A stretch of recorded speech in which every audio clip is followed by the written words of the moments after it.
Chapter 19. Then Pilate therefore took Jesus and scourged him. And the soldiers plaited a crown of thorns and put it on his head, and they put on him a purple robe, and said, Hail, King of the Jews! And they smote him with their hands. Pilate therefore went forth again, and saith unto them, Behold, I bring him forth to you, that ye may know that I find no fault in him. Then came Jesus forth, wearing the crown of thorns and the purple robe. And Pilate saith unto them, Behold the man! When the chief priests therefore and officers saw him, they cried out, saying, Crucify him! Crucify him! Pilate saith unto them, Take ye him, and crucify him, for I find no fault in him. The Jews answered him, We have a law, and by our law he ought to die, because he made himself the Son of God. When Pilate therefore heard that saying, he was the more afraid, and went again into the judgment hall, and saith unto Jesus, Whence art thou? But Jesus gave him no answer. Then saith Pilate unto him, Speakest thou not unto me? Knowest thou not that I have power to crucify thee, and have power to release thee? Jesus answered, Thou couldest have no power at all against me, except it were given thee from above. Therefore he that delivered me unto thee hath the greater sin.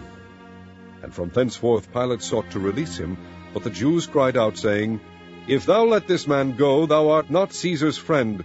Whosoever maketh himself a king speaketh against Caesar.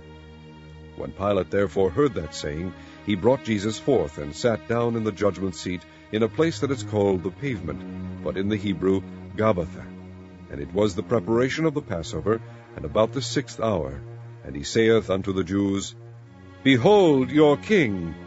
But they cried out, Away with him, crucify him! Pilate saith unto them, Shall I crucify your king? The chief priest answered, We have no king but Caesar. Then delivered he him therefore unto them to be crucified. And they took Jesus, and led him away. And he, bearing his cross, went forth into a place called the place of a skull, which is called in the Hebrew Golgotha, where they crucified him, and two other with him, on either side one, and Jesus in the midst. And Pilate wrote a title, and put it on the cross, and the writing was, Jesus of Nazareth, the King of the Jews. This title then read many of the Jews, for the place where Jesus was crucified was nigh to the city, and it was written in Hebrew and Greek and Latin. Then said the chief priests of the Jews to Pilate, Write not, the King of the Jews, but that he said, I am the King of the Jews. Pilate answered, What I have written, I have written. Then the soldiers, when they had crucified Jesus, took his garments, and made 4 parts to every soldier a part, and also his coat. Now the coat was without seam, woven from the top throughout. They said therefore among themselves, Let us not rend it, but cast lots for it, whose it shall be, that the scripture might be fulfilled, which saith, They parted my raiment among them, and for my vesture they did cast lots. These things therefore the soldiers did. Now there stood by the cross of Jesus his mother, and his mother's sister, Mary the wife of Cleophas, and Mary Magdalene. When Jesus therefore saw his mother, and the disciple standing by whom he loved, he saith unto his mother, Woman, behold thy son.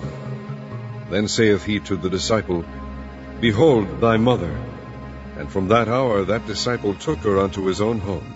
After this Jesus, knowing that all things were now accomplished, that the scripture might be fulfilled, saith, I thirst. Now there was set a vessel full of vinegar, and they filled a sponge with vinegar, and put it upon hyssop, and put it to his mouth. When Jesus therefore had received the vinegar, he said, It is finished. And he bowed his head, and gave up the ghost.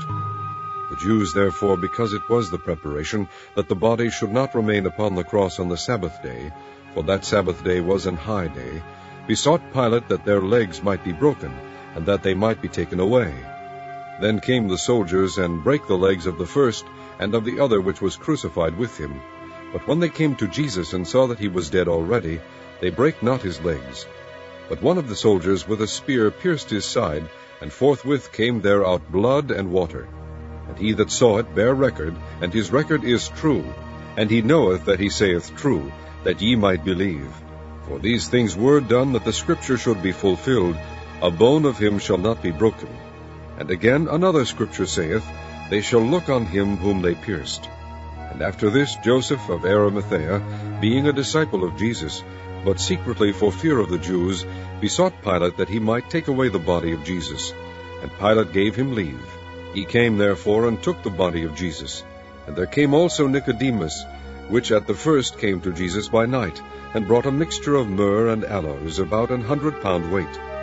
Then took they the body of Jesus, and wound it in linen clothes with the spices, as the manner of the Jews is to bury. Now in the place where he was crucified there was a garden, and in the garden a new sepulchre, wherein was never man yet laid. There laid they Jesus therefore, because of the Jews' preparation day, for the sepulchre was nigh at hand.